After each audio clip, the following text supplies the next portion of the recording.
ತಮ್ಮ ರಾಜಕೀಯ ಜೀವನದಲ್ಲಿ ಒಂದೇ ಒಂದು ಕಪ್ಪು ಚುಕ್ಕೆ ಇಲ್ಲದೆ ಅಧಿಕಾರ ನಿಭಾಯಿಸಿದ ಆಸ್ಕರ್ ಅವರ ಮೇಲೆ ಯಾರಿಗೂ ಆರೋಪ ಹೊರಿಸಲು ಸಾಧ್ಯವಾಗಿಲ್ಲ. ಅಷ್ಟರ ಮಟ್ಟಿಗೆ ಪಾರದರ್ಶಕವಾಗಿ ತಮಗೆ ಸಿಕ್ಕ ಜವಾಬ್ದಾರಿಯನ್ನ ನಿರ್ವಹಿಸಿದ್ರು. ಕೇಂದ್ರ ಹಾಗೂ ರಾಜ್ಯಕ್ಕೆ ರಾಜಕೀಯ ಕೊಂಡಿಯಂತಿದ್ದ ಆಸ್ಕರ್ ನಿಧನ ಇಡೀ ರಾಷ್ಟ್ರ ರಾಜಕಾರಣಕ್ಕೆ ಬಹುದೊಡ್ಡ ನಷ್ಟ. ಅವರು ಪಕ್ಷದಲ್ಲಿ ವಿವಿಧ ಜವಾಬ್ದಾರಿಗಳನ್ನು ಸ್ವೀಕರಿಸಿ ದೇಶದ ಉದ್ದಗಲಕ್ಕೂ ಪ್ರವಾಸ ಮಾಡಿ ಯುವಕರು, ವಿದ್ಯಾರ್ಥಿಗಳು ಸೇರಿದಂತೆ ಎಲ್ಲಾ ವರ್ಗದ ಜನರಿಗೂ ಹೊಸ ರೂಪವನ್ನ ಕೊಟ್ಟಂತಹ ಮಹಾನ್ ನಾಯಕ ಎಂದು ಕೆಪಿಸಿಸಿ ರಾಜ್ಯಾಧ್ಯಕ್ಷ ಡಿಕೆ ಶಿವಕುಮಾರ್ ಹೇಳಿದರು.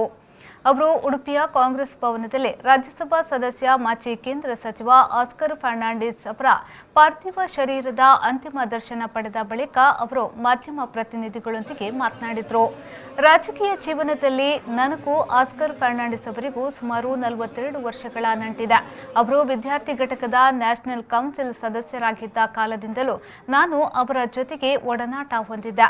ಅವರ ಭೇಟಿಗಾಗಿ ಆಗಾಗ್ಗೆ ಉಡುಪಿಗೆ ಬರುತ್ತಿದೆ. ಇಡೀ ದೇಶದ ಉದ್ದಗಲಕ್ಕೂ ಅಜಾತ ಶತ್ರುವಾಗಿ ಓರ್ವ ಸರಳ ಸಜ್ಜನಿಕೆಯ ನಾಯಕನಾಗಿ ಯಾರ ಮನಸ್ಸು ನೋಯಿಸದೆ ಪಕ್ಷದಲ್ಲಿ ಪ್ರಾಮಾಣಿಕ ನಾಯಕನಾಗಿ ಗುರುತಿಸಿಕೊಂಡಿದ್ರು ಎಂದು ಡಿಕೆಶಿ ಆಸ್ಕರ್ ಅವರೊಂದಿಗೆ ಕಳೆದ ಕ್ಷಣವನ್ನ ನೆನಪು ಮಾಡಿಕೊಂಡರು.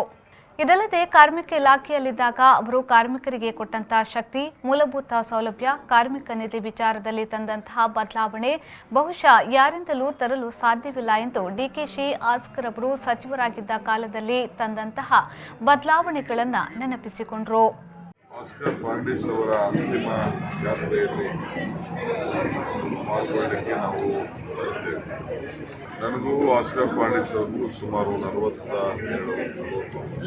ವರ್ಷದ ಸಂಬಂಧ.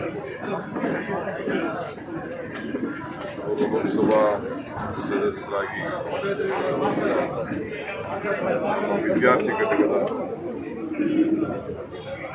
ನ್ಯಾಷನಲ್ ಕೌನ್ಸಿಲ್ ಮೆಂಬರ್ ಆಗಿದ್ದಾರೆ. ಆಗಿಂದ ಕೂಡ ನಾನು ಅವರ ಜೊತೆ ಅವರ ಭೇಟಿಗೆ ಉಡುಪಿಗೆ ಬರ್ತಿದ್ದೆ. ಇಡೀ ದೇಶದ ಉದ್ದಗಲಕ್ಕೂ ಕೂಡ ಒಬ್ಬ ಸಜ್ಜನಿಕೆಯ ಅಜಾತ ಶತ್ರು, ಯಾರ ಮನಸ್ಸು ಅವ್ರಿಗೆ ನೋಯಿಸಕ್ಕೆ ಇಷ್ಟ ಇರಬೇಕು. ಪಕ್ಷದ ಪ್ರಾಮಾಣಿಕತೆ ಜೊತೆಗೆ ನಾಯಕತ್ವದಲ್ಲಿ